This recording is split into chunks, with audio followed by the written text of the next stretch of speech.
In the late 16th century, an ambitious attempt to establish England's first permanent settlement in the New World ended in a chilling enigma. A colony vanished without a trace, leaving behind only one cryptic clue, a single word carved into a wooden post, Croton. What really happened to the lost colony of Roanoke? The story begins in 1587 when English settlers, led by John White, established a colony on Roanoke Island, off the coast of present-day North Carolina. The colony consisted of 115 men, women, and children, all hopeful for a new beginning in the untamed lands of the Americas. At first, the settlers struggled to survive, grappling with food shortages and tensions with local Native American tribes. John White decided to return to England for supplies, leaving behind his daughter, son-in-law, and granddaughter, Virginia Dare, the first English child born in the Americas. White's journey back to England was delayed by the Anglo-Spanish War. It wasn't until 3 years later, in 1590, that he returned to Roanoke. What he found, or rather, what he didn't find, has haunted history ever since. The settlement was deserted. No sign of struggle, no bodies, and no clues, except for the word Croton carved into a wooden post and the letters CRO etched into a nearby tree. So, what happened to the settlers? Over the centuries, numerous theories have emerged. One popular theory suggests the settlers integrated with the Croton tribe, now known as the Hatteras tribe.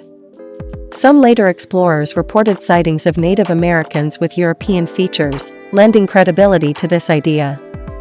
Another theory posits the settlers attempted to relocate inland, possibly to the Chesapeake Bay area, but succumbed to starvation or conflict before they could establish a new settlement. Of course, not all explanations are rooted in logic. Some believe the colonists fell victim to supernatural forces, perhaps cursed by the land or abducted by otherworldly entities. Today, archaeologists and historians continue to investigate. Recent discoveries, such as English artifacts found on Hatteras Island and inland locations, suggest the settlers may have split into smaller groups to survive. The truth about the lost colony of Roanoke may never be fully known. Was it assimilation, migration, or something far more sinister? The mystery endures, leaving us to wonder, what really happened to the 115 men, women, and children who vanished without a trace? What do you think happened to the lost colony of Roanoke?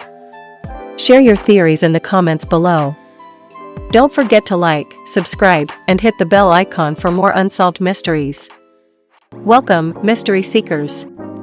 Today, we're exploring a centuries-old enigma that has baffled treasure hunters and researchers alike.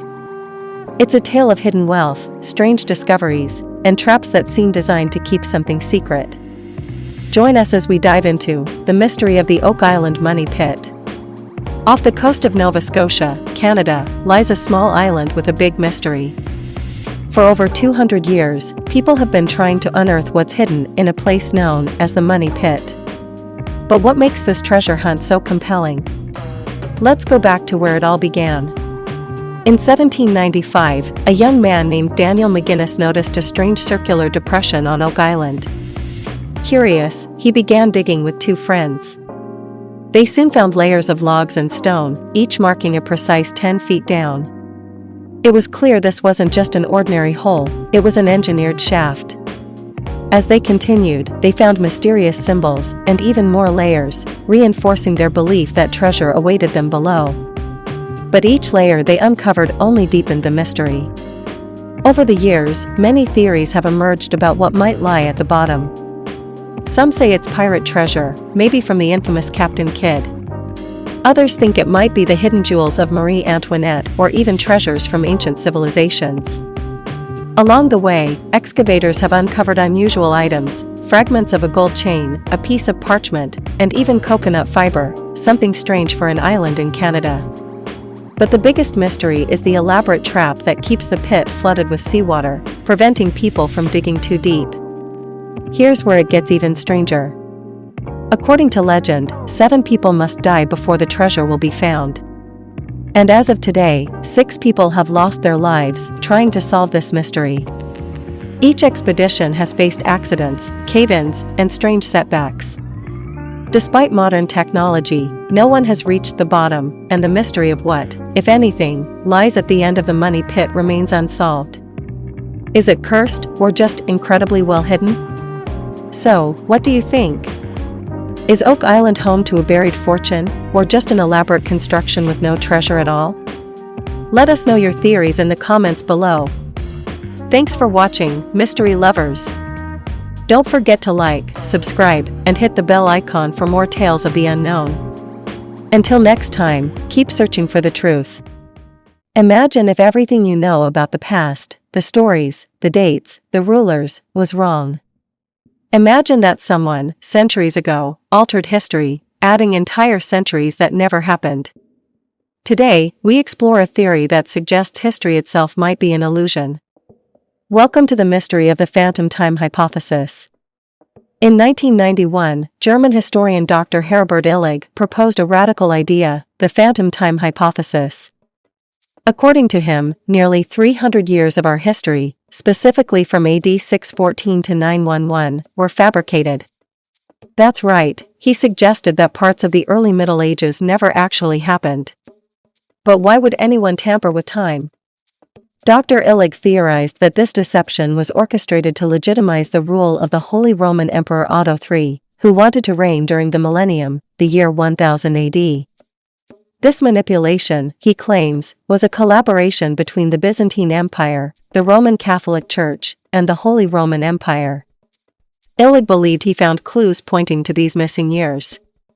For instance, there's a mysterious gap in architectural progress during the supposed phantom years.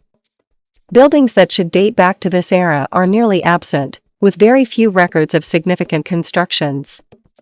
Additionally, Illig argued that historical documents from this period appear to be recycled or lack detail, suggesting they could have been modified or fabricated. Even calendar discrepancies, Illig claims, support his theory. The Julian calendar, created in 45 BC, was replaced by the Gregorian calendar in 1582. Yet, Illig argued, if 297 phantom years never existed, then our modern calendar would actually line up perfectly with the solar cycle. Of course, this theory has faced intense criticism. Most historians find the phantom time hypothesis far-fetched, pointing to evidence like historical events in other parts of the world that coincide with the supposedly missing years. For example, Chinese, Persian, and Islamic historical records show a continuous timeline that contradicts Illig's claims. Archaeological finds, including artifacts with consistent dates, also contradict the phantom time hypothesis. Critics argue that these findings simply wouldn't exist if so many years had truly been fabricated. Despite the skepticism, the phantom time hypothesis has gathered a devoted following, especially among conspiracy enthusiasts. For some, it's thrilling to imagine that history might contain hidden secrets, waiting to be unraveled. Others see it as a way to question how we accept historical facts, without evidence we can directly verify. In an age where more information is available than ever, theories like this remind us how little we may actually know about the past. So, is it possible that centuries of history never happened?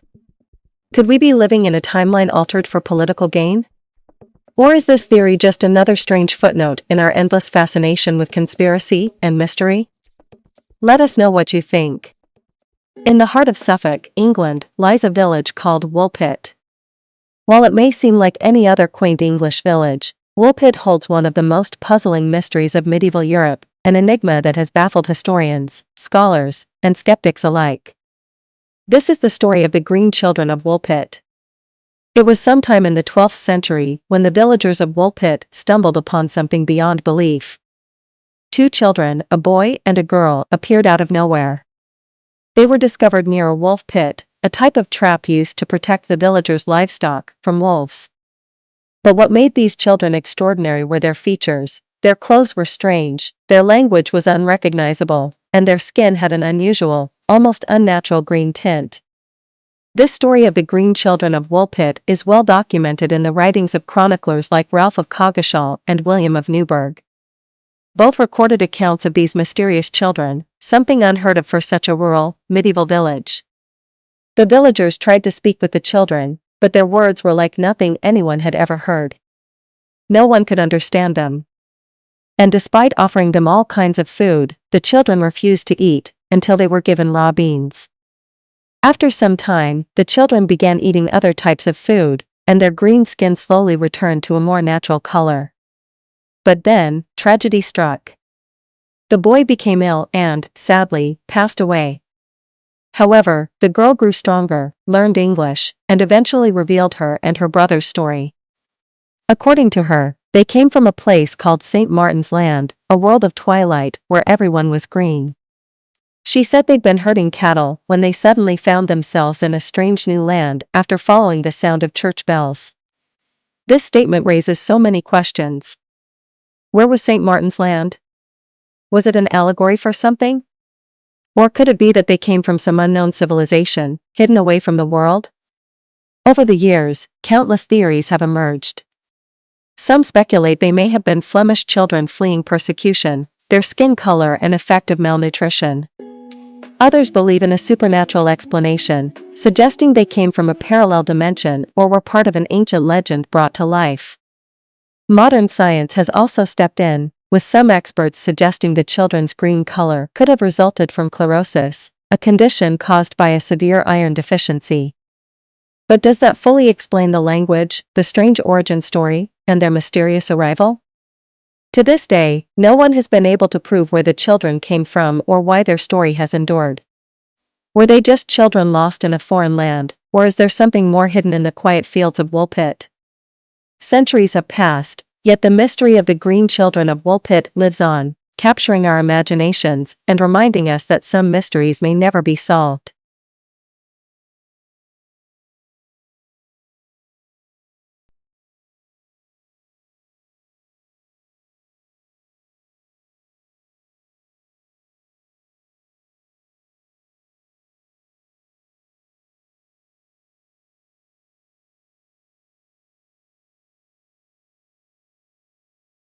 Ancient mysteries often leave us with more questions than answers. One of the greatest cartographic puzzles is the Piri Reis map, a 500-year-old artifact that defies logic, suggesting knowledge of lands that were supposedly undiscovered at the time. Who created this map, and how could it be so accurate? Let's uncover the secrets of the Piri Reis map. In 1513, an Ottoman admiral named Piri Reis completed an extraordinary map. Unlike any other map of its time, it detailed coastlines and continents with a precision that should have been impossible.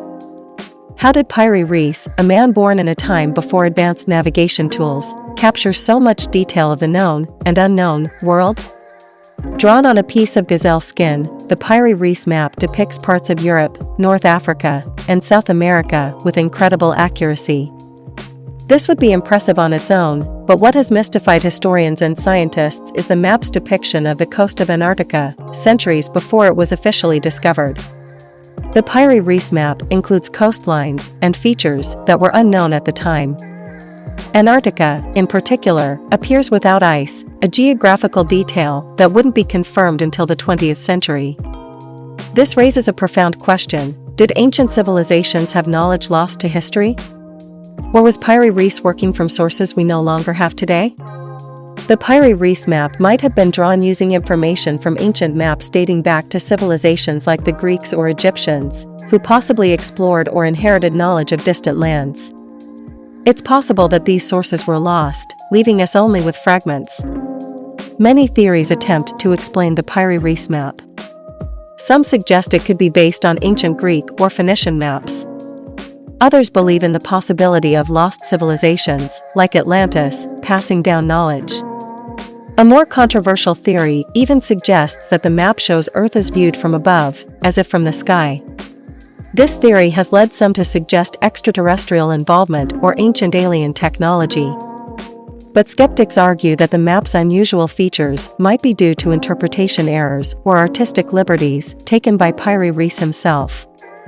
In recent decades, scientists and researchers have applied modern technology to examine the map, trying to verify if Piri Reis' representation of the coastline was simply coincidental.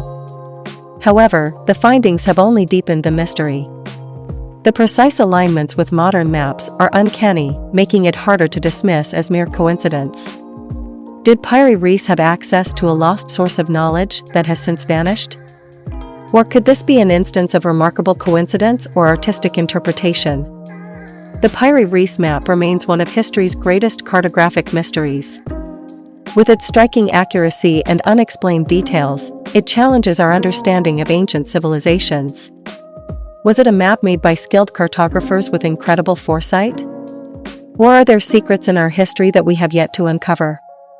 One thing is certain, the Piri Reis map still captivates minds and raises questions about humanity's true history.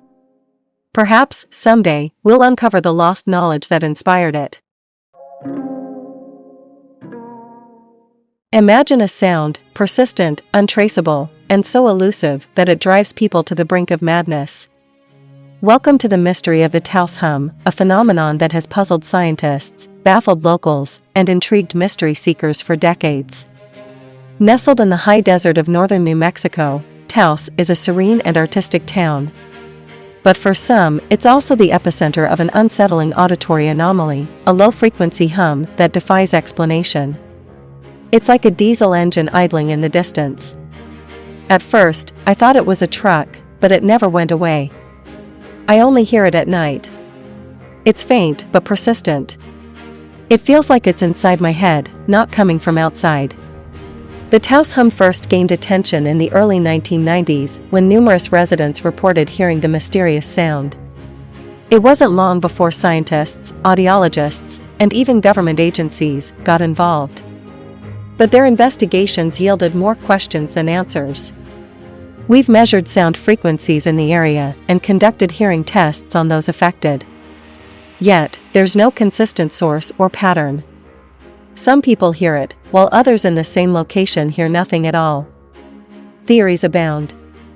Some believe the hum is caused by seismic activity or underground gas pipelines. Others suggest it's the result of low-frequency electromagnetic waves from communication devices. Then there are the more outlandish ideas, secret military experiments, UFOs, or even a psychological phenomenon. We've ruled out most conventional sources. Could this be something beyond our understanding? Something not of this world? Despite years of study, the Taos hum remains unsolved. For those who hear it, it's an inescapable part of their lives. For others, it's a tantalizing mystery, an example of how much we still don't know about our world. So, what do you think? Is the Taos hum a natural phenomenon, a man-made mystery, or something more otherworldly? Let us know your thoughts in the comments below. The world is full of mysteries waiting to be uncovered. Until next time, keep listening for the unexplained. Imagine a lonely island, a raging sea, and 3 lighthouse keepers who vanish without a trace. Over a century ago, this chilling mystery unfolded on Eilean Mor, a remote island in the Flannan Isles of Scotland. Was it a freak accident, foul play, or something beyond explanation? Join me as we unravel the strange case of the disappearing lighthouse keepers of Eilean Mor. The 3 keepers stationed on Eilean Mor were Thomas Marshall, James Duckett, and Donald MacArthur. On December 15, 1900, the lighthouse stopped sending its regular signals. A passing ship, the Archtor, reported that the light was out, but the treacherous weather delayed any immediate investigation. The lighthouse was eerily empty. The door was unlocked, and inside, everything seemed normal, except for the absence of the keepers. A single chair was overturned, a clock had stopped, and 2 of the men's oilskins were missing. Outside, investigators found damage consistent with a violent storm, a rope railing was torn away, and equipment was scattered. But one thing was clear, there was no sign of the men. A logbook added another layer to the mystery. Entries described severe weather on December 12th and 13th, with one keeper reportedly crying, despite being a seasoned sailor. The final entry, dated December 15th, simply read, "Storm ended. Sea calm. God is over all." What could it mean? Over the years, countless theories have emerged to explain the men's disappearance. Let's explore the most compelling ones. 1. A freak wave. Some believe a massive wave swept the men into the sea as they tried to secure equipment during the storm. 2. A murder-suicide. Could tensions between the keepers have boiled over, leading to violence? 3. Supernatural causes. Others point to the island's long-standing reputation for being haunted or cursed. Could the men have been victims of something otherworldly? 4. Alien abduction. For the conspiracy theorists, the isolated location and lack of evidence point to an extraterrestrial explanation. To this day, the disappearance of the lighthouse keepers of Eilean Mor remains unsolved. Theories abound, but the truth may never be known. What do you think happened to them? Share your thoughts in the comments, and let's discuss. If you enjoyed unraveling this mystery, don't forget to like, share, and subscribe for more fascinating tales from the unknown. Until next time, stay curious. Welcome, mystery seekers. Today, we're diving into one of history's strangest unsolved mysteries, the vanishing of Flight 19, an enigma that gave rise to the legend of the Bermuda Triangle. Strap in, because this is one flight you won't forget. But what should have been a simple navigation drill soon turned into a nightmare that left experts baffled for decades. The 5 planes, collectively known as Flight 19, disappeared without a trace, taking 14 men with them. These were the chilling words of Lieutenant Charles Taylor, the flight leader. Despite his experience, Taylor and his squadron seemed to have lost their bearings entirely. The compasses malfunctioned, and the pilots grew increasingly disoriented. The last known position of Flight 19 was somewhere off the east coast of Florida, heading into what we now call the Bermuda Triangle. But fate had other plans. The rescue plane, along with its 13 crew members, vanished too. Witnesses reported seeing a fireball in the sky, but no wreckage was ever found. At this point, the mystery had escalated to an almost supernatural level. So, what really happened to Flight 19? Let's explore the theories. Some believe Lieutenant Taylor made a series of navigational mistakes. His insistence on heading east, despite evidence they were over the Gulf of Mexico, may have doomed the squadron. Others point to the compasses malfunctioning. Could it have been magnetic anomalies in the Bermuda Triangle? Storms and rogue waves are common in this area. Could a sudden squall have taken them by surprise? And then, of course, there's the more out-there explanations, alien abductions, time warps, or even portals to another dimension. Despite decades of research, no conclusive evidence has ever been found. Wreckage from Flight 19, or the rescue plane, remains undiscovered. The mystery has become part of the Bermuda Triangle lore, captivating imaginations around the world. They were declared lost at sea, but their story is far from forgotten. The ocean hides many secrets, and the story of Flight 19 reminds us of just how little we truly know about our world. What do you think happened? Was it human error, bad weather, or something beyond our understanding? Leave your thoughts in the comments, and don't forget to like, share, and subscribe for more unsolved mysteries. Until next time, keep seeking the unknown. Welcome back, curious minds, to another journey into the unexplained. Today, we explore a story that sounds like it's straight out of science fiction, but witnesses claim it's true. Imagine traveling through an airport, only to discover someone with a passport from a country that doesn't exist. This is the story of the man from Taured. Let's uncover the details and decide if this mystery holds any truth. It's July 1954, and Tokyo's Haneda Airport is bustling with activity. Among the travelers, a man steps off a plane, appearing just like any other businessman. But as he presents his passport to customs officials, confusion sets in. His passport looks authentic, stamped with visa entries from numerous countries, but the country of origin? Taured. A nation that doesn't exist on any map. At first, officials thought it might be a mistake, but the man insisted Taured was real. He even pointed to its location on a map, near the border of France and Spain. But where he pointed, only Andorra existed. Who was this man, and where did he really come from? The man was impeccably dressed and fluent in several languages, including Japanese. His story was consistent. He was a businessman visiting Japan for the third time that year.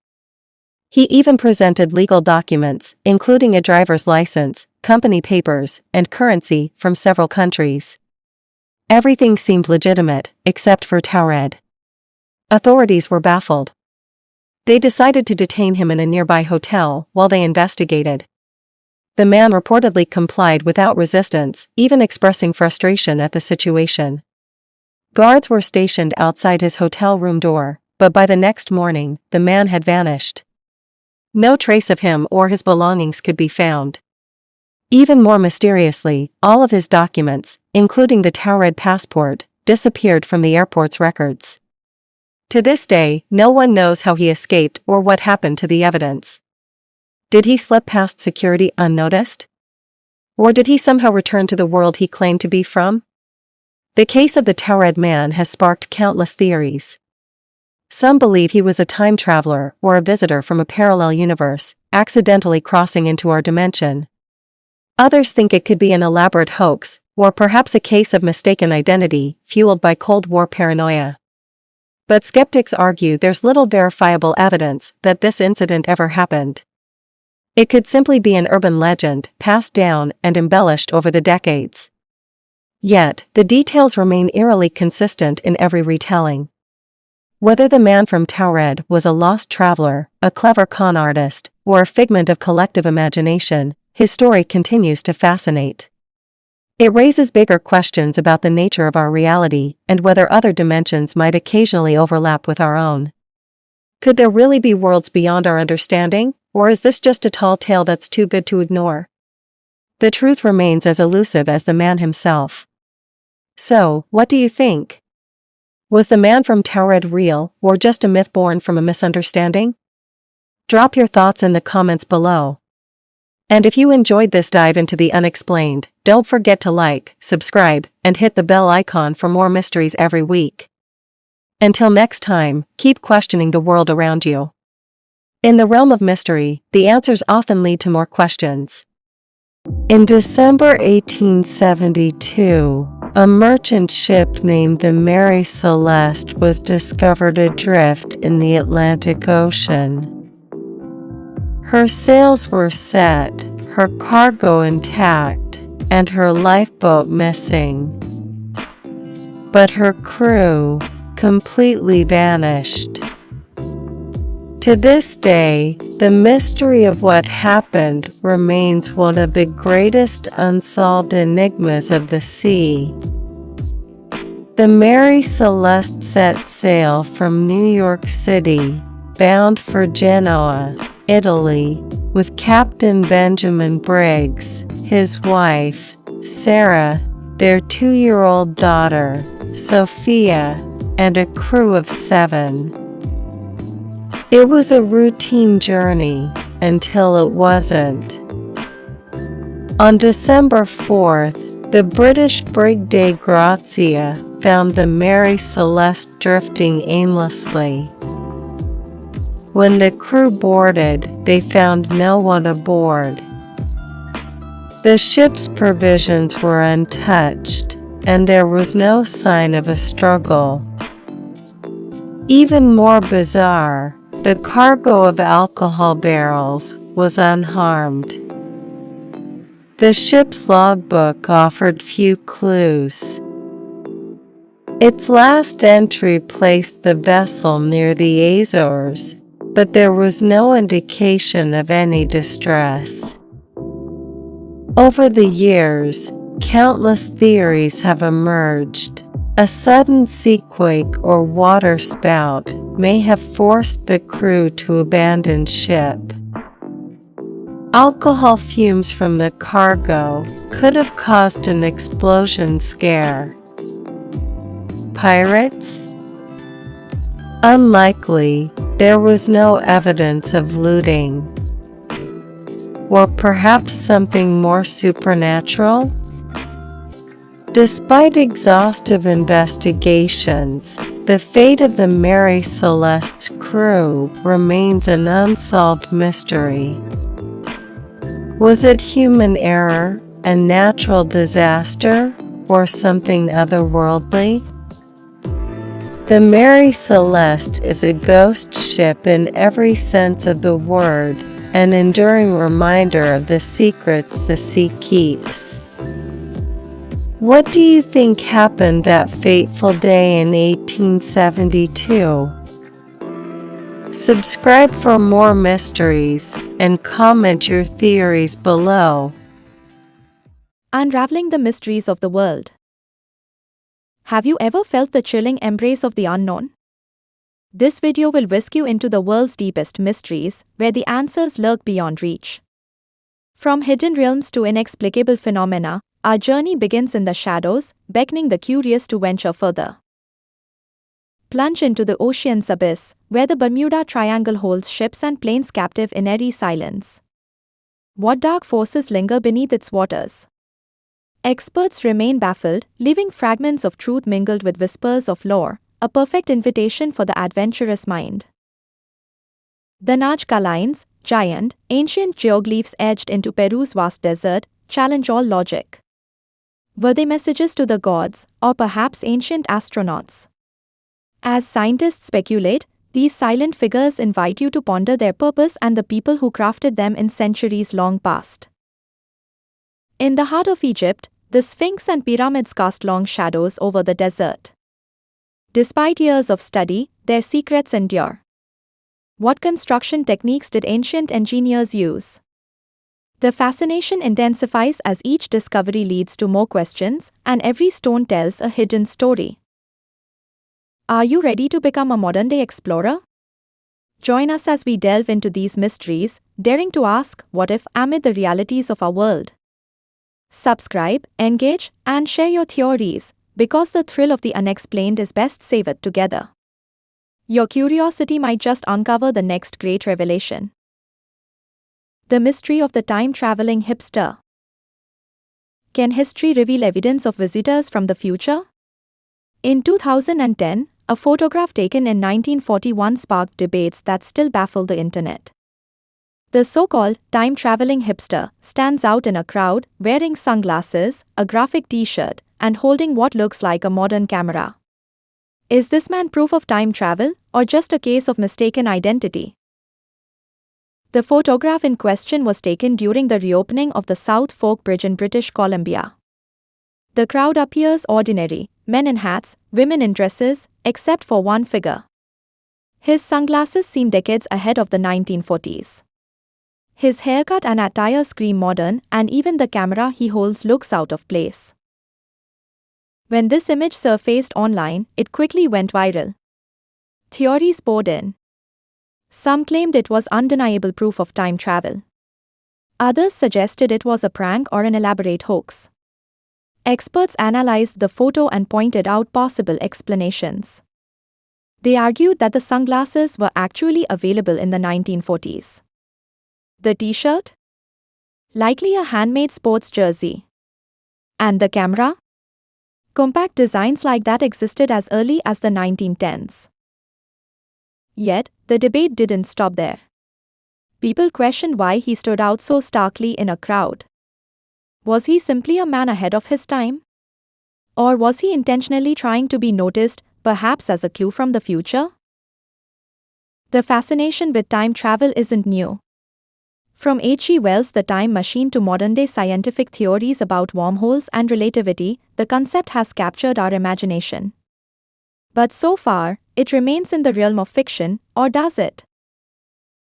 This isn't the only case of supposed time travel evidence. There's the story of the Swiss watch found in an ancient tomb, the modern objects appearing in centuries-old paintings, and countless other anomalies. Could they all be coincidences, or is there more to the story? The time-traveling hipster continues to captivate imaginations, blending intrigue, history, and the possibilities of science fiction. While experts have largely debunked the idea of time travel in this case, the image remains a fascinating example of how something as simple as a photograph can spark global curiosity. The uniqueness of the figure in the crowd raises questions about how we perceive the past, and what happens when something disrupts that perception. What do you think? Is the time-traveling hipster a hoax, a historical oddity, or something far more mysterious? Let us know your theories in the comments below. And if you enjoy unraveling mysteries like this, don't forget to like, subscribe, and hit the bell for more fascinating content. Until next time, stay curious. Ultimately, the most plausible explanation is that the man was simply a product of his time, albeit with a sense of style and technology that appeared ahead of the curve. The sunglasses, shirt, and camera, while seemingly modern, have historical counterparts that fit the era. But this explanation doesn't make the story any less intriguing. It highlights how mysteries can emerge from the most mundane sources, inviting us to look deeper and question our assumptions. Whether it's an authentic case of time travel or an innocent anomaly, the time-traveling hipster reminds us of our innate desire to uncover the unknown.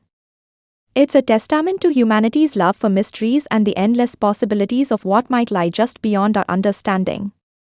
Perhaps the real value of this story isn't whether it's true, but the sense of wonder it inspires in all of us. The allure of the time-traveling hipster lies in its ability to challenge our understanding of time and history. Even though many experts have provided logical explanations, the image remains a cultural touchstone for those intrigued by the idea of breaking free from the constraints of time. It sparks a deeper question: if time travel were real, how would we recognize it? Would travelers leave subtle clues, or could their presence be hidden in plain sight, as some believe this photograph suggests? In the end, whether this case is explained or left as an enigma, its real impact lies in its power to inspire curiosity. Mysteries like these push us to explore not just the evidence but the limits of our own understanding. They remind us that the past holds countless secrets waiting to be uncovered, and that even the smallest detail, a photograph, an object, or a story, can ignite our imagination in ways we never expect. Understanding cyclones, nature's fury unleashed. Cyclones are massive storm systems characterized by a low-pressure center, fierce winds, and intense rain. They form over warm ocean waters, gathering strength and sometimes transforming into powerful hurricanes or typhoons, depending on the region. Cyclones emerge from tropical thunderstorms. As warm, moist air rises, it creates a low-pressure area beneath. This draws in surrounding air, causing a vortex. With sufficient energy from the ocean, the system gains strength, spinning faster and developing into a cyclone. These storms bring life-threatening hazards, heavy rainfall, strong winds, and storm surges. Flooding and damage to infrastructure are common, affecting millions. Understanding these impacts helps communities prepare for the worst and minimize potential harm.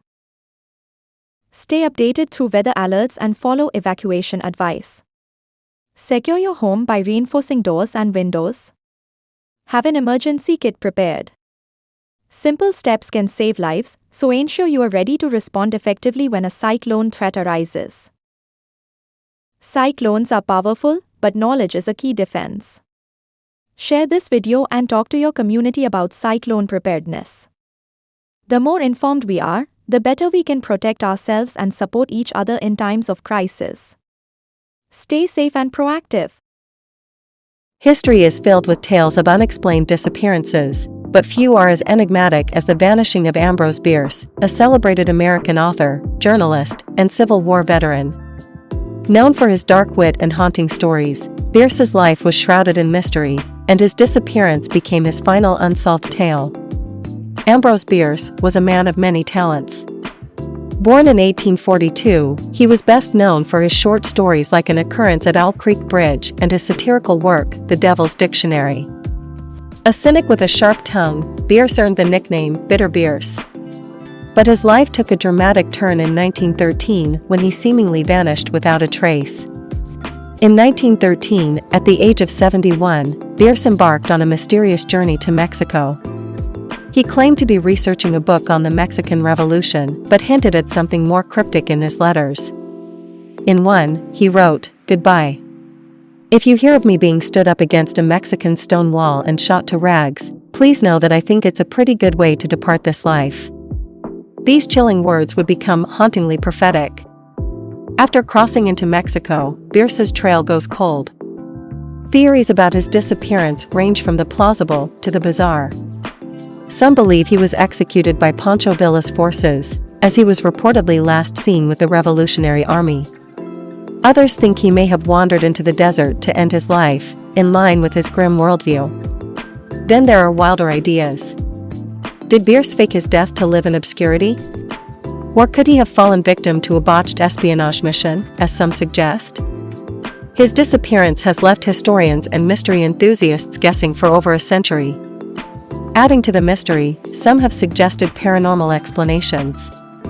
Bierce's stories often dealt with themes of death, the afterlife, and the supernatural. Could he have been drawn into the very mysteries he wrote about? While unlikely, the eerie parallels between his fiction and his disappearance spark the imagination. Despite his vanishing act, Bierce's work has stood the test of time. His tales continue to inspire writers, filmmakers, and readers. But the question remains, what really happened to Ambrose Bierce? Was his disappearance a tragic accident, a calculated move, or something far stranger? Ambrose Bierce once wrote, "Nothing matters." Yet, over a century later, his vanishing act still matters to those who love a good mystery.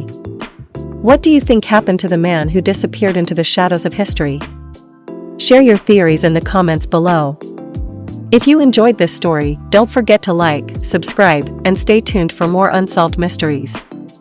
Until next time, keep questioning the unknown. Welcome to one of history's most enigmatic tales, a story that blends reality, imagination, and perhaps even time travel. Today, we uncover the extraordinary events experienced by Charlotte and Moberly and Moberly-Jourdain, two women who claim to have stepped back into the 18th century while visiting Versailles. What really happened that day in 1901? Let's explore the evidence, the theories, and the lingering mystery. Before diving into their strange experience, let's meet the protagonists.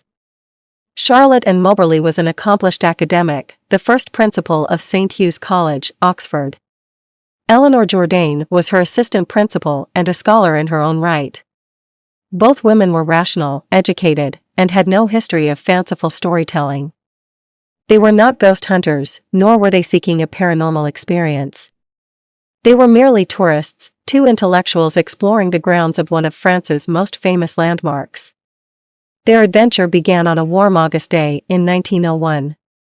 As they walked toward the Petit Trianon, they claimed to have felt an oppressive, eerie atmosphere.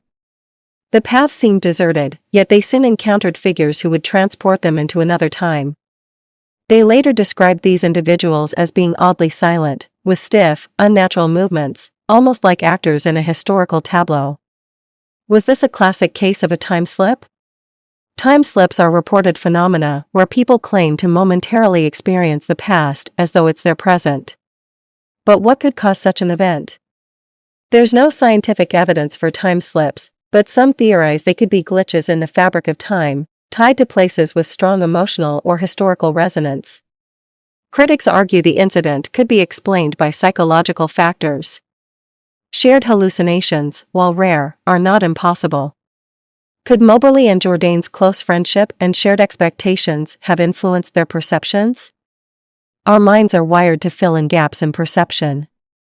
If two people share similar expectations, they might interpret ambiguous stimuli in the same way, creating a shared illusion. Versailles itself has long been associated with ghost stories and strange happenings. Built in the 17th century, the palace has witnessed centuries of opulence, intrigue, and tragedy. Could these emotional imprints explain what Moberly and Jourdain experienced? In 1911, Moberly and Jourdain published their account in a book titled An Adventure. While it gained attention, it also drew criticism and ridicule. Despite the backlash, the women stood by their story until their deaths. Were they mistaken, or were they brave enough to share an unbelievable truth? Some theorists propose a simpler explanation. The women may have wandered into a historical reenactment or stumbled upon actors preparing for a play. However, no records of such events exist from that day. Over a century later, the path to the Petit Trianon remains a place of intrigue. Visitors retrace the steps of Moberly and Jourdain, hoping to experience a similar phenomenon. But so far, no one has been able to replicate their journey. The Moberly-Jourdain incident raises more questions than it answers. Was it a time slip, a shared hallucination, or something else entirely? Perhaps the truth lies in a realm we have yet to understand. History is full of mysteries, and the Moberly-Jourdain incident is a reminder of how much we still don't know about our world, and perhaps, our universe. Until next time, keep questioning the unknown. Beneath the sands of Egypt lies a structure whispered about for centuries, a place shrouded in secrecy, forgotten by time. It's a wonder described by ancient scholars as more magnificent than the pyramids, a monument lost to history. Today, we embark on a journey to uncover the enigma of the lost labyrinth of ancient Egypt. Our story begins with Herodotus, often called the father of history. In the 5th century BCE, he traveled to Egypt and recorded one of the most astonishing structures he had ever heard of, a labyrinth. According to his writings, the labyrinth was a sprawling complex of halls, chambers, and underground passages. Its scale was said to surpass even the Great Pyramid of Giza. Herodotus described it as a 2-story marvel. The upper level, he claimed, held 12 massive courts, surrounded by columns and interconnected passageways.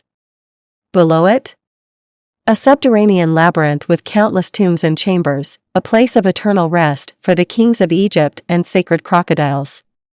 But Herodotus wasn't the only one. Centuries later, Roman historian Strabo wrote about the labyrinth, affirming its existence near the ancient city of Crocodilopolis, modern-day Hawara. He called it a testament to Egyptian ingenuity, but by his time, the labyrinth was already in ruins. If such a grand structure once existed, why has it never been uncovered? Over the centuries, explorers and scholars have attempted to find the labyrinth, often without success. One of the earliest significant efforts was led by British archaeologist Flinders Petrie in 1888. Petrie uncovered what he believed to be the foundations of the labyrinth, a vast platform of stone that could have supported the colossal structure described by Herodotus. However, no walls, chambers, or artifacts were found, leaving many to doubt his conclusion. Decades later, archaeologists and geologists revisited Hawara, but the shifting sands of time and flooding from the Nile made excavation difficult. The labyrinth remained elusive, a ghost of its former glory buried beneath layers of earth. In recent years, technology has given new hope to this ancient mystery. In 2008, the Madaha expedition used ground-penetrating radar to scan the area beneath Hawara. What they discovered was extraordinary. The scans revealed a network of geometric anomalies, patterns consistent with man-made structures buried deep below the surface. While the findings have yet to be confirmed through excavation, they reignited global interest in the labyrinth. Could this be the lost labyrinth? Or is it merely a natural formation misunderstood by technology? These questions remain unanswered as Egyptian authorities have restricted further excavation of the site. The labyrinth isn't just a physical structure, it's a symbol of mystery and power. Ancient myths speak of it as a repository of hidden knowledge, a place where priests guarded secrets too dangerous for humanity to know. Some speculate that the labyrinth could contain texts predating even the pyramids, perhaps revealing unknown truths about the origins of Egyptian civilization. Others believe it was a ceremonial center, where the living communicated with the dead. If the labyrinth truly exists beneath Hawara, why hasn't it been uncovered? The answer is complicated.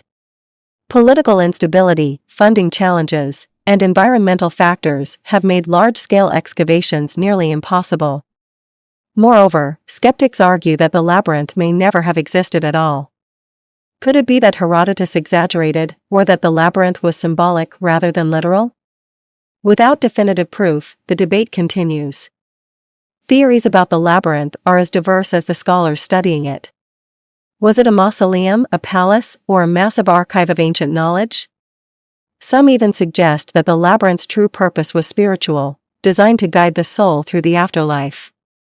Others believe the labyrinth is yet to be discovered, perhaps buried beneath another site entirely. If so, it may hold treasures and texts that could rewrite history. The labyrinth of ancient Egypt remains one of history's most tantalizing mysteries. Whether hidden beneath the sands or lost forever to time, it reminds us of the secrets our world still holds. Perhaps, one day, technology, determination, and luck will converge to reveal its true nature. Thank you for joining us on this journey. Don't forget to like, subscribe, and stay tuned for more mysteries from the ancient world. On a quiet hilltop in Brazil in 1966, a scene of baffling tragedy was discovered: 2 lifeless bodies, mysterious notes, and lead masks covering their eyes. What happened to Miguel José Viana and Manuel Pereira de Cruz remains one of the strangest unsolved mysteries of the 20th century. August 20, 1966. A young man walking up Vintum Hill in Niterói, Brazil, made a horrifying discovery.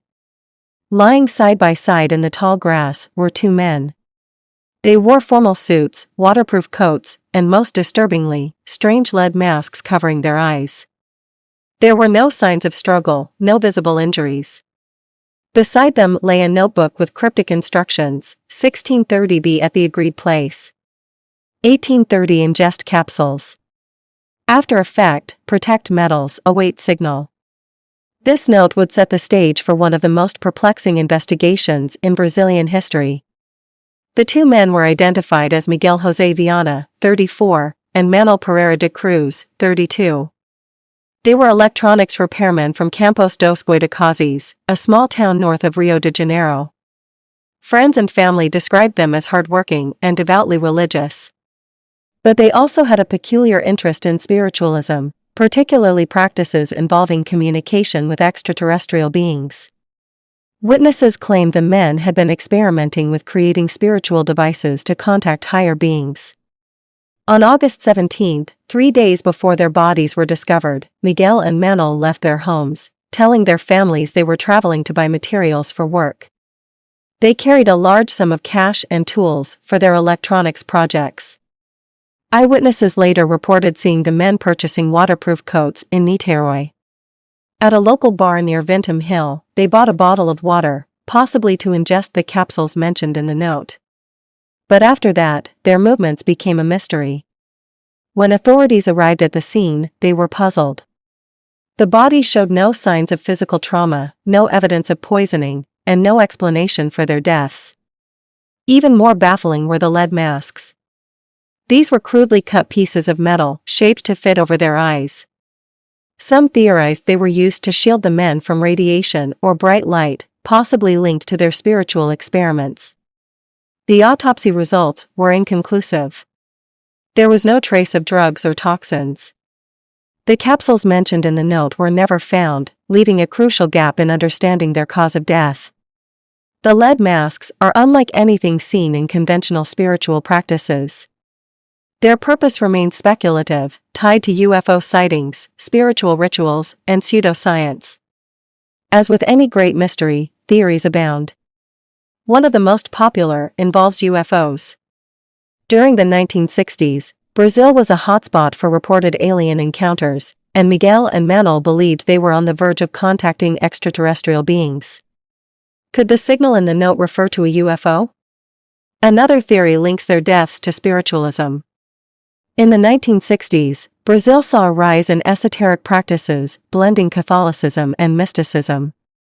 Some speculate the men were performing a ritual that went horribly wrong. Others believe the case involves experimental science. The men may have been testing a device involving radiation, accounting for the lead masks. Without proper safeguards, this could explain their sudden deaths. Finally, there's the theory of foul play.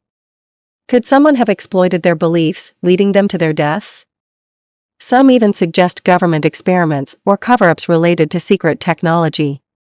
Despite decades of investigation, the lead masks case remains unsolved. Key pieces of evidence, like the capsules and missing witnesses, were never found. Over time, theories have multiplied, but answers remain elusive. The deaths of Miguel and Manuel leave us with more questions than answers.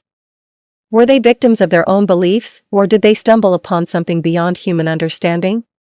Whatever the truth, the lead masks case continues to haunt Brazil's history, a reminder that some mysteries may never be solved. What do you think happened on Vintum Hill? Was it a UFO encounter, a failed ritual, or something even stranger? Let us know your theories in the comments below. And don't forget to like, share, and subscribe for more chilling mysteries. In the frozen heart of Canada, deep within the desolate tundra, lies a mystery that has baffled investigators for nearly a century. A thriving Inuit village near Anjikuni Lake simply disappeared, leaving behind no trace of its inhabitants. What could have caused such a chilling event? Join us as we unravel one of the most perplexing mysteries of the modern age, the vanishing village of Anjikuni Lake.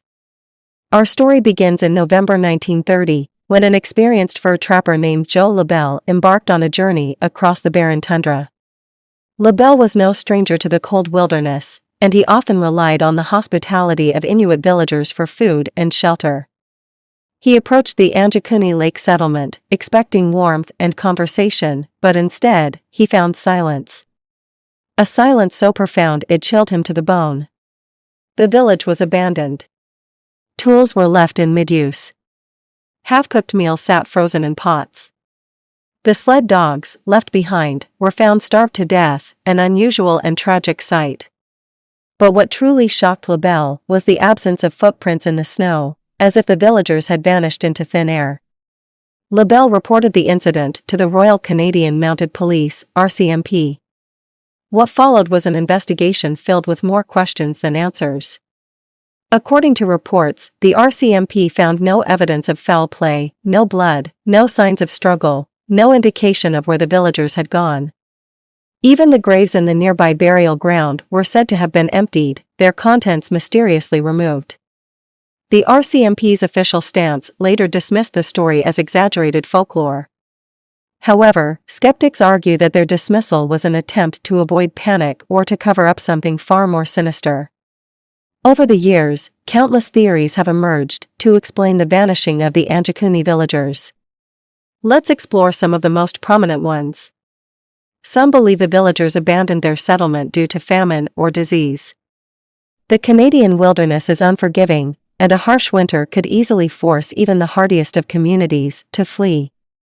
But this theory raises a critical question: why would they leave behind food, tools, and their sled dogs, their primary means of survival? In the 1930s, multiple witnesses reported seeing strange lights in the skies above Anjikuni Lake. Could these have been UFOs? The theory of alien abduction, though far-fetched to some, has gained traction among ufologists. They argue that the lack of tracks or struggle suggests an extraterrestrial event, a theory bolstered by Inuit folklore that speaks of sky people descending from the heavens. Another theory delves into the supernatural. Could the villagers have fallen victim to malevolent spirits or an ancient curse? Inuit culture is rich with tales of spirits and beings that inhabit the land. Stories of the Taured, a powerful deity, and Kalapalik, a creature that lures people into the icy waters, may offer clues to the villagers' fate. Finally, some suggest that the disappearance was part of a government cover-up. Could the area have been used for secret experiments or military operations? With a lack of concrete evidence, this theory, like the others, leaves more questions than answers. While the mystery of Anjikuni Lake continues to fascinate, some researchers have cast doubt on its authenticity. They argue that the story may have been exaggerated or entirely fabricated by journalists looking to sell papers. Skeptics point out inconsistencies in the timeline and lack of concrete evidence to support such a dramatic tale. Today, Anjikuni Lake remains a tranquil yet haunting location. Visitors and researchers continue to search for answers, hoping to uncover new clues that may shed light on this decades-old mystery. The story of Anjikuni Lake reminds us of the fragility of life in the wilderness and the enduring power of human curiosity. Whether the villagers succumbed to nature, vanished into another realm, or fell victim to forces we cannot comprehend, their story remains one of the most chilling unsolved mysteries in history. Which theory do you believe? Was it a natural disaster, a supernatural curse, or something entirely unexpected? Share your thoughts in the comments below, and don't forget to like, subscribe, and hit the bell icon for more in-depth explorations of history's greatest mysteries. There is a mystery orbiting our planet. It's not a story of satellites we've built, nor is it a tale of natural cosmic phenomena. This is the story of the Black Knight satellite, a supposed extraterrestrial artifact that some believe has been silently circling Earth for over 13,000 years. A relic from another civilization, or perhaps a puzzle born out of our own imaginations. Today, we dive deep into this enigma to separate fact from fiction. Our story begins in 1899 with one of the most brilliant minds of all time, Nikola Tesla. In his Colorado Springs laboratory, Tesla was conducting experiments to transmit and receive radio waves across great distances. But during one of these experiments, he encountered something unexpected and unusual, repeating signal from space. Tesla described the signal as a repetition of numbers that seemed to be coming from beyond Earth. He believed he was intercepting a message from an intelligent source, possibly from Mars. Skeptics have since argued that Tesla may have detected natural radio waves from celestial objects, but others see his discovery as the first recorded evidence of the Black Knight satellite. In the years following Tesla's discovery, the world's fascination with space grew. By the 1920s and 1930s, amateur radio operators began reporting similar strange signals. These echoes, known as long-delayed echoes or LDEs, would often bounce back to Earth seconds or even minutes after being transmitted, an anomaly that defied scientific explanation at the time. I remember hearing the echoes and thinking, this has to be interference. But the timing was so precise, it felt deliberate, almost as if someone, or something, was sending them back. The mystery deepened in 1960, when a U.S. radar installation picked up an unknown object in orbit around Earth. This object, which seemed to be in a polar orbit, was puzzling because no human-made satellite had yet been launched into such an orbit. Polar orbits are ideal for surveillance because they allow a satellite to pass over the entire surface of the planet as the Earth rotates. But this object wasn't ours, and it wasn't Soviet either. At the height of the Cold War, any unidentified object in space was a cause for alarm. The media quickly picked up the story, and speculation ran wild. Some believed it was a secret Soviet satellite, while others began to whisper about the possibility of extraterrestrial technology. On March 7, 1960, Time magazine published an article about the mysterious object, describing it as a dark satellite with no known origin. This was the first time the public began associating the object with the term Black Knight, though the name itself wouldn't become popular until much later. But what exactly was this object? Could it truly be evidence of an ancient satellite placed in orbit by an advanced civilization? Or was it simply a case of mistaken identity, perhaps a piece of space debris or a natural asteroid caught in Earth's gravity? To understand the full story of the Black Knight satellite, we need to examine the evidence, both the hard facts and the theories that have captivated imaginations for decades. But first, let's look at one of the most compelling pieces of evidence, the strange signals associated with this enigmatic object. Imagine losing 2 children in a tragic accident, only for them to seemingly return to you years later. A chilling story of reincarnation or an unexplained coincidence? This is the mystery of the Pollock twins. In 1957, sisters Joanna, aged 11, and Jacqueline, aged 6, lived in Hexham, England. They were inseparable, playful, and full of life.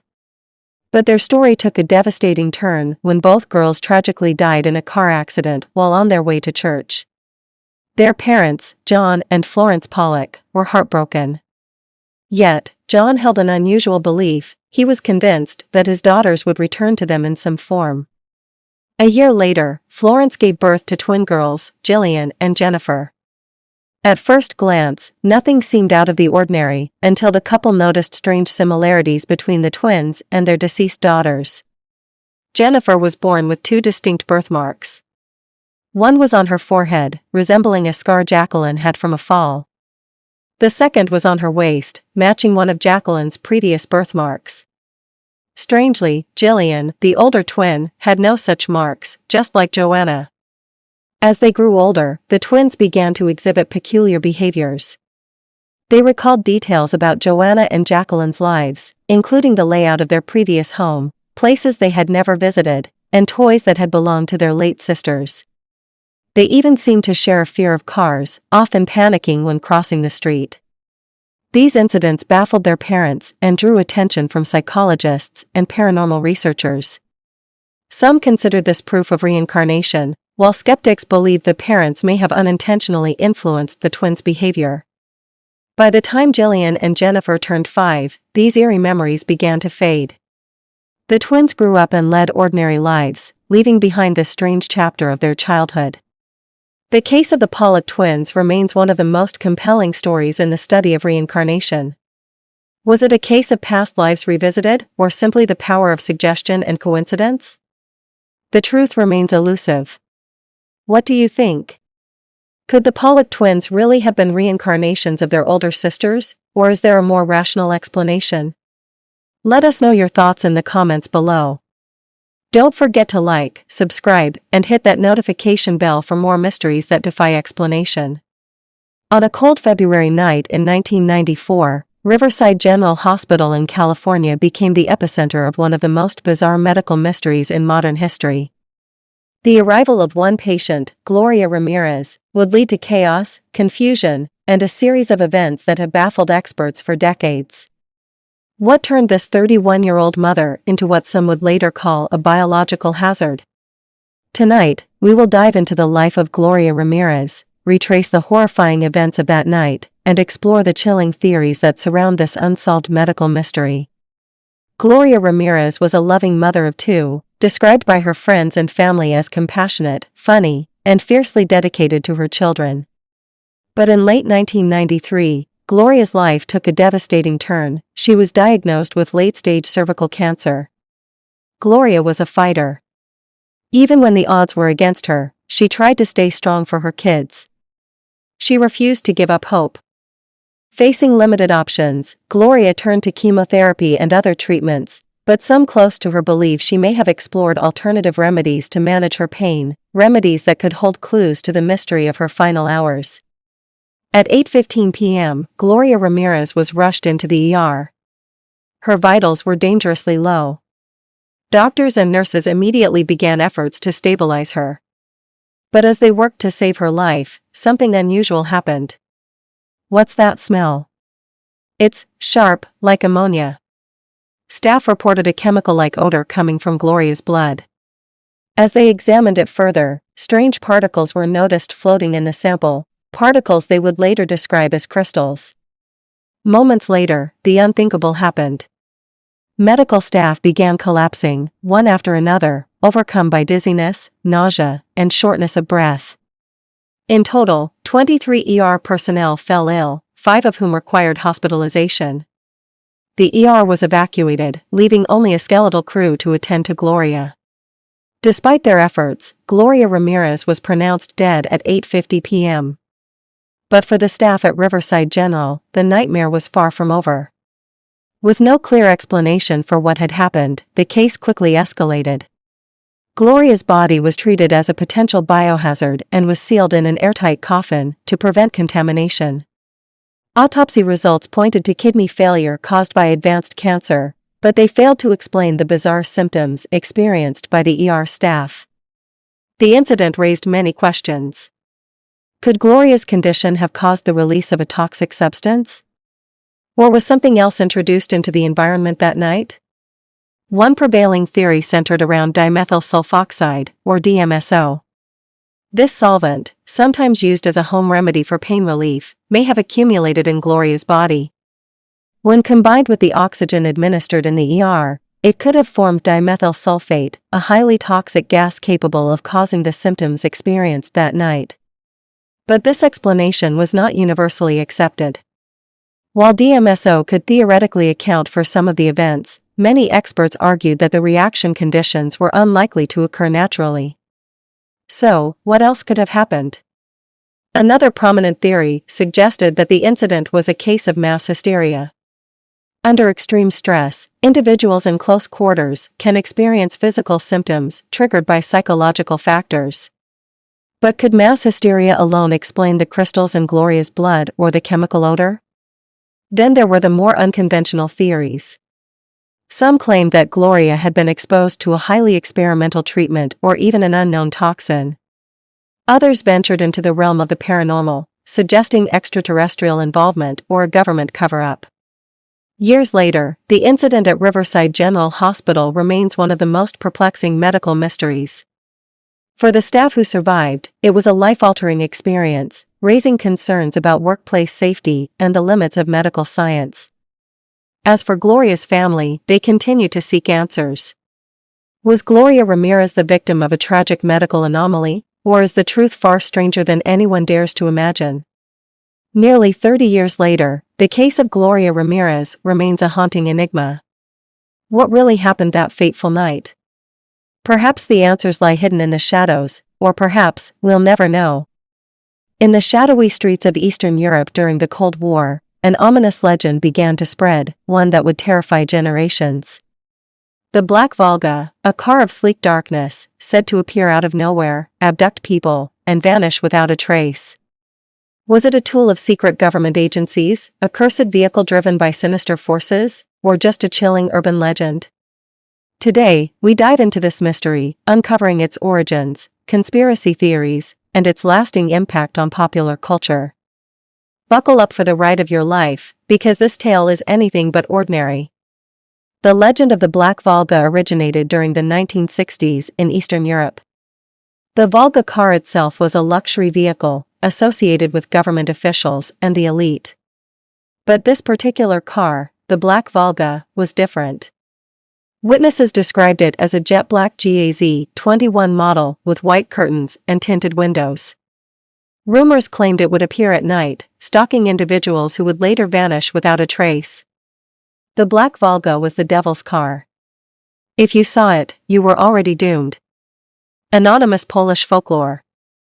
Whether fact or fiction, the Black Volga became a symbol of dread during a time when fear was already a part of everyday life. But was this fear justified? Or was it simply a reflection of Cold War paranoia? As the legend spread, the stories became more sinister. Some claimed the Black Volga wasn't a car of this world at all. Witnesses described supernatural occurrences, glowing headlights, the sound of disembodied laughter, and the car vanishing into thin air. Many believed the Black Volga was driven by the devil himself, who used it to claim souls. Specific accounts of individuals seen being pulled into the car and never returning. It was said that uttering the name Black Volga could bring bad luck or even death. Folklore experts suggest these stories may have roots in older tales of cursed objects. Whether it was fear of the unknown or a genuine belief in the supernatural, the Black Volga legend became deeply ingrained in the collective psyche. But could there be a more rational explanation for these stories? Not everyone believed the Black Volga was supernatural. Some suspected it was part of a darker conspiracy, one involving government agencies, human trafficking, and experiments shrouded in secrecy. Allegations that the KGB used Black Volga cars to abduct political dissidents. Declassified documents revealing patterns of disappearances in regions where sightings were common. Stories of the car being used to abduct people for illegal organ harvesting. Speculation fueled by urban myths of people waking up in bathtubs with missing organs. Conspiracy theories linking the car to secret Soviet experiments on humans. Testimonies from supposed whistleblowers who claim to have worked on these projects. It's easy to see how these theories could emerge during a time of intense political and social unrest. But do they hold any weight? Or are they just another layer of myth in the Black Volga story? Even today, the legend of the Black Volga lives on. While the sightings have decreased, the car continues to appear in stories, films, and even video games. It has become a symbol of mystery, fear, and the unknown. Reports of Black Volga cars in rural areas, often associated with strange disappearances. Analysis of these accounts and their credibility. The car's depiction in Eastern European literature, movies, and folklore. Comparisons to other legendary vehicles like the ghost train or phantom stagecoach. The Black Volga remains one of the most enduring urban legends of the 20th century. Whether it was a tool of oppression, a cursed car, or simply a reflection of collective fear, its story continues to captivate and terrify. What do you think? Is there truth behind the legend, or is it just another tale to keep us looking over our shoulders? Let us know your thoughts in the comments. And remember, if you ever see a black car with tinted windows late at night, maybe it's best to walk the other way. Stay curious, stay safe, and we'll see you in the next mystery. Welcome to the remote island of Iona, a place steeped in mystery, history, and legend. It was here, nearly a century ago, that Netta Fornario met her untimely and perplexing end. Who was she, why did she come here, and what forces, human or otherwise, led to her death? Join us as we unravel the strange and tragic tale of Netta Fornario, exploring every angle of this baffling mystery. Netta Fornario was born in 1897 in Egypt to British parents. Her upbringing was unconventional, marked by her fascination with mysticism and the occult. As a young woman, she immersed herself in esoteric studies, joining the mystical order known as the Alpha Eta Omega, an offshoot of the Hermetic Order of the Golden Dawn. The Golden Dawn and its branches were secretive organizations that explored ritual magic, alchemy, and metaphysics. Netta was deeply drawn to these practices, believing they could unlock hidden truths about the universe and the human soul. By the 1920s, Netta had become a skilled practitioner of these arts, but her interests went beyond theory. She believed in the reality of spiritual communication, psychic energy, and the power of ancient symbols. In 1929, Netta abruptly left her London home and moved to the tiny island of Iona. She told friends she had been called there by spiritual forces. Iona has long been regarded as a sacred place, known for its early Christian monastery founded by St. Columba and its deep ties to Celtic mythology. Iona has been described as a thin place, a location where the veil between the physical and spiritual worlds is particularly thin. For someone like Netta, it would have been the perfect place to explore her spiritual beliefs. But soon after her arrival, locals began to notice her unusual behavior. She would wander the island alone for hours, muttering incantations and carrying strange objects. Then, one day, she vanished. 2 days after her disappearance, Netta was found in a remote part of the island. She was lying on the ground, dressed in a black cloak, with no visible injuries. A silver cross was found near her body, and a large cross had been carved into the earth beside her. The cause of her death remains unknown. From the reports, it seems she may have died of exposure. But the circumstances, her strange position, the carved cross, and her known occult practices, have led to widespread speculation. The simplest explanation is that Netta succumbed to hypothermia. Iona's weather can be harsh and unpredictable, especially for someone unfamiliar with the terrain. Even in the late fall, temperatures can drop suddenly, and strong winds make it difficult to stay warm. It's entirely possible she got lost and couldn't find her way back. Others believe Netta was performing a spiritual ritual when something went horribly wrong. The carved cross and her cloaked body suggest she may have been attempting to connect with otherworldly forces. The cross symbol is both Christian and pagan. It could have been a protective barrier or part of a larger ritual.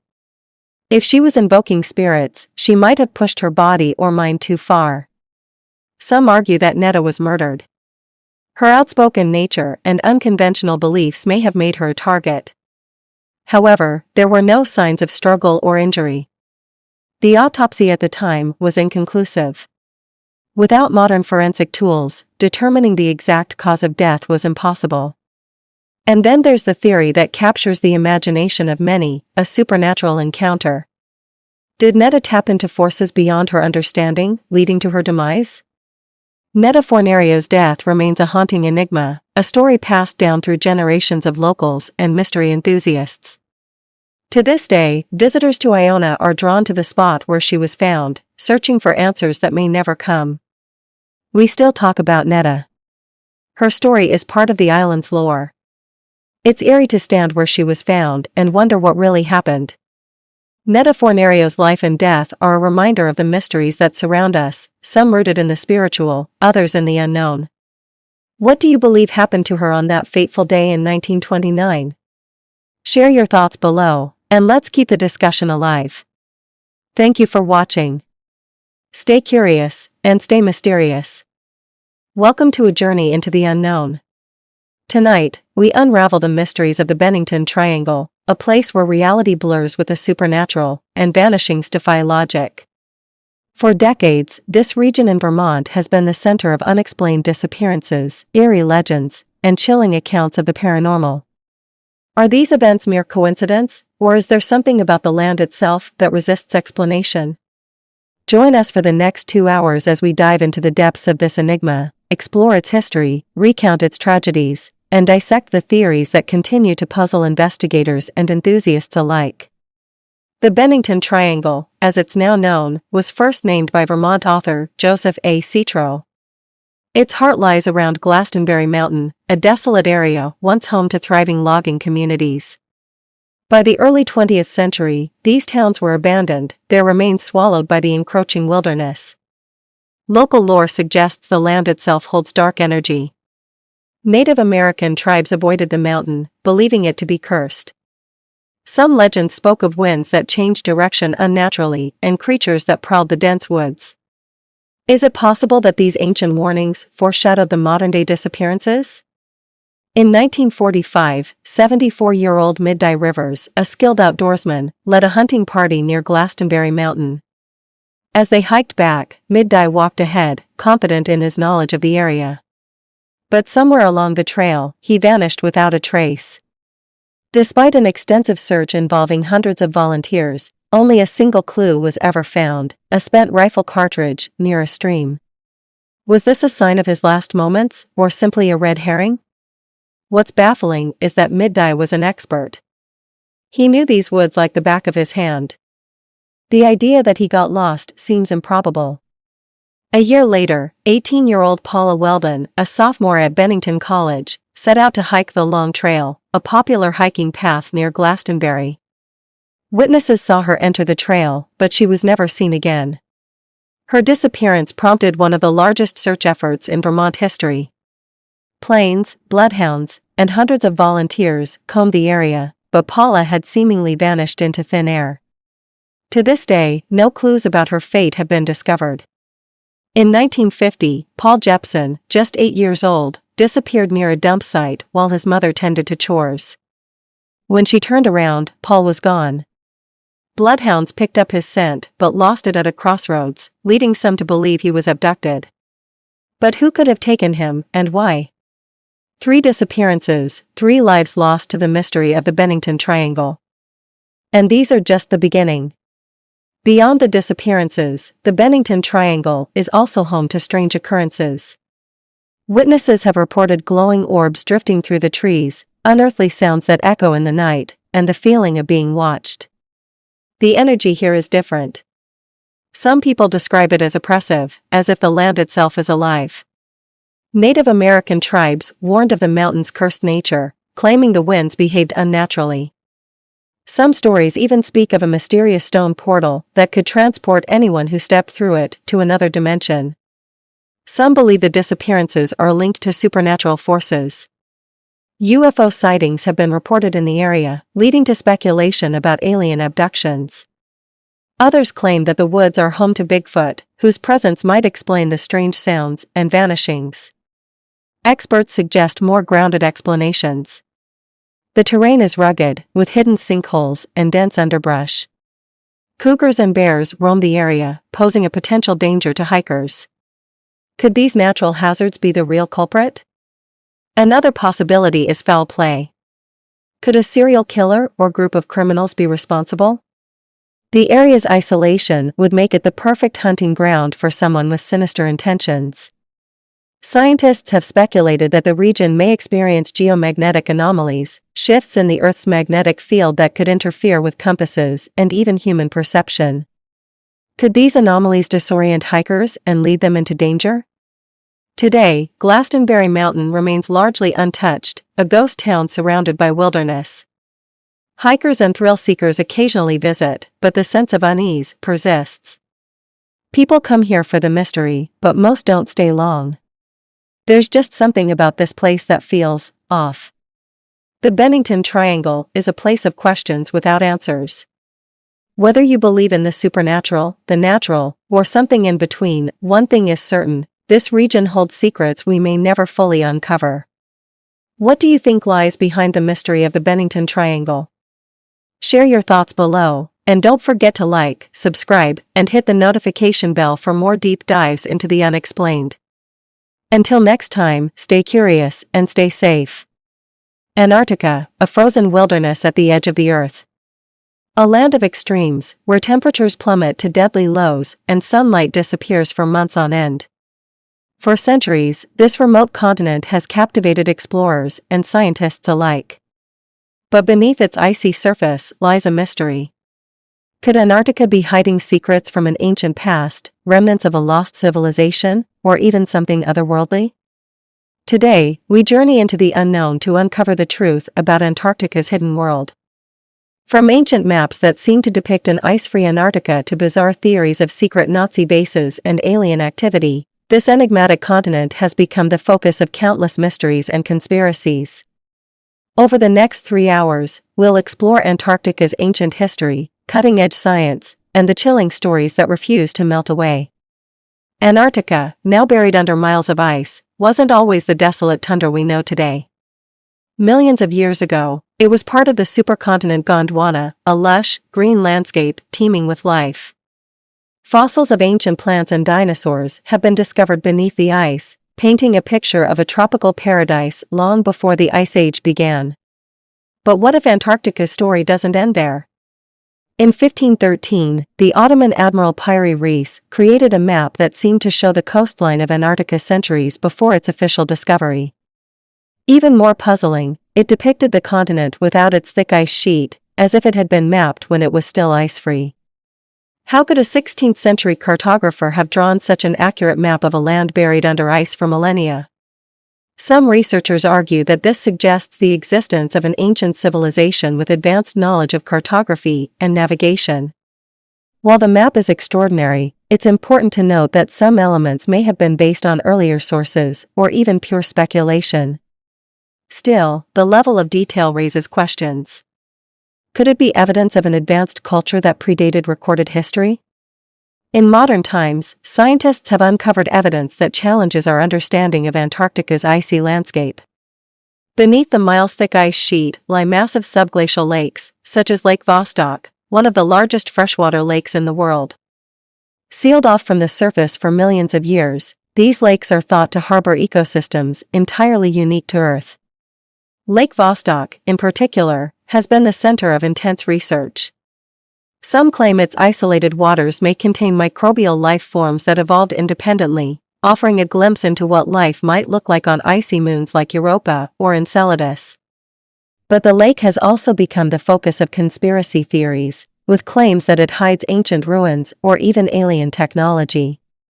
During World War II, Nazi Germany launched expeditions to Antarctica, establishing a base in a region they called New Swabia. Officially, these missions were focused on whaling and research. But rumors persist that the Nazis were searching for something far more sinister, entrances to an underground world or ancient alien artifacts. Some theorists believe the Nazis built secret bases in Antarctica, perhaps even continuing their experiments in isolation after the war.